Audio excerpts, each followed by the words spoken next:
સૌરાષ્ટ્રના અમરેલી જિલ્લાના સાવરકુંડલા તાલુકાનું નાનકડું એવું ગામ ઘાંડલા. આ ગામમાં એક શૂરવીર સત્સંગી બાઈ, નામ મૂળી ડોશી, ગજબની નિષ્ઠા, સ્વામિનારાયણ ભગવાનના અનન્ય ભક્ત, એના રોમેરોમમાં મહારાજનો પરિપૂર્ણ નિશ્ચય. જેમ નશો કરેલી વ્યક્તિ કેફમાં રહે તેમ મૂળી ડોશી શ્રીજી મહારાજના મહિમાના કેફમાં આઠે પહોર આનંદમાં રહે. સૌને સત્સંગ કરાવે. ગામના ભાવિક બહેનો મૂળી ડોશી પાસે સત્સંગની વાતો સાંભળવા આવે.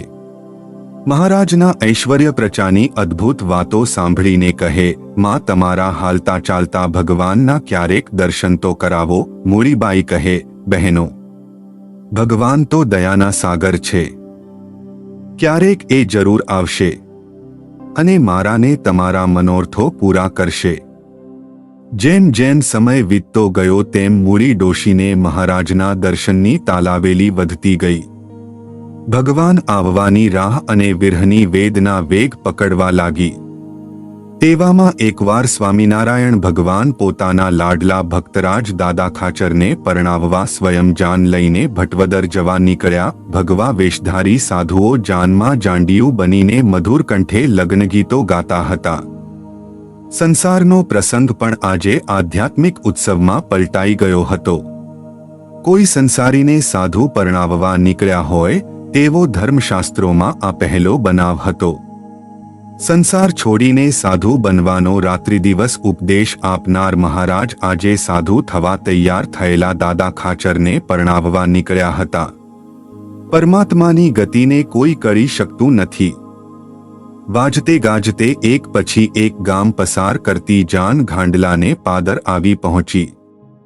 ગામને પાદર આજ મહારાજ આવ્યાના સમાચાર મળતા મૂળી ડોશી અને બીજા બહેનો પોતાના ઘરના કામકાજ છોડીને તુરંત પાદરે આવ્યા. મહારાજને વંદન કર્યા. સંતોને પણ દૂરથી ભક્તિભાવથી પ્રણામ કર્યા. પછી મહારાજને ગદગદ સ્વરને ભક્તિભાવથી પ્રાર્થના કરી કે, મહારાજ, આ ગરીબ દાસીની ઝૂંપડીને પાવન કરવા પધારો.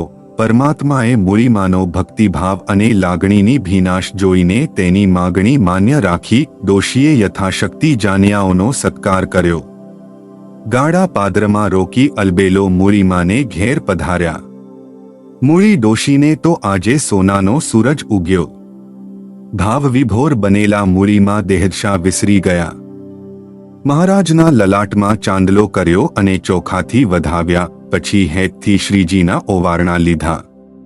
આસન આપ્યું ને ભાવતા ભોજન જમાડ્યા. મૂળી ડોશી પર રાજી થઈને મહારાજ કહે, માડી, કંઈક માગો. તમારે જે જોઈએ તે વિના સંકોચે કહો. ડોસીમાં કહે, મહારાજ, શું માગું?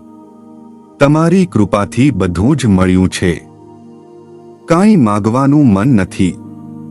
તમે રાજી રહો તેમાં બધું આવી ગયું. નિષ્કામ ભાવે મૂળીમાએ જવાબ આપ્યો. મહારાજ માગવાનો આગ્રહ કરે અને ડોશીમાં ના પાડે. નહીં માં, તમે નહીં માગો તો મારો ફેરો ખાલી જશે. મહારાજે આગ્રહપૂર્વક કહ્યું. સકામ ભક્ત માગી માગીને મરી જાય, છતાં માગે એટલું માંડ માંડ મળે કે ન પણ મળે. અને નિષ્કામ ભક્તને માટે તો પરમાત્મા હંમેશા પોતાનું સર્વસ્વ લૂંટાવી દેવા તત્પર રહે છે. ડોશીમાને અચાનક કાંઈક યાદ આવ્યું. બંને હાથ જોડી બોલ્યા, મહારાજ, આપવું જ હોય તો એક વરદાન આપો. બોલો બોલો.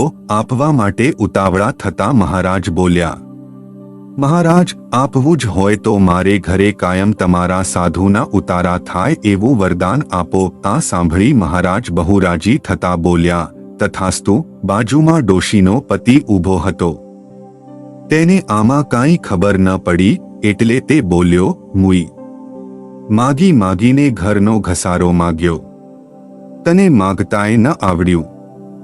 સાધુ આવે તો ખાવા દેવું પડે, કેટલો ખર્ચ થાય. ડોસાના બબડાટને અંતર્યામી પારખી ગયા અને બોલ્યા, ડોસા, તમારા ઘરનાને માગતા આવડ્યું એવું તો આજ સુધીમાં કોઈને નથી આવડ્યું.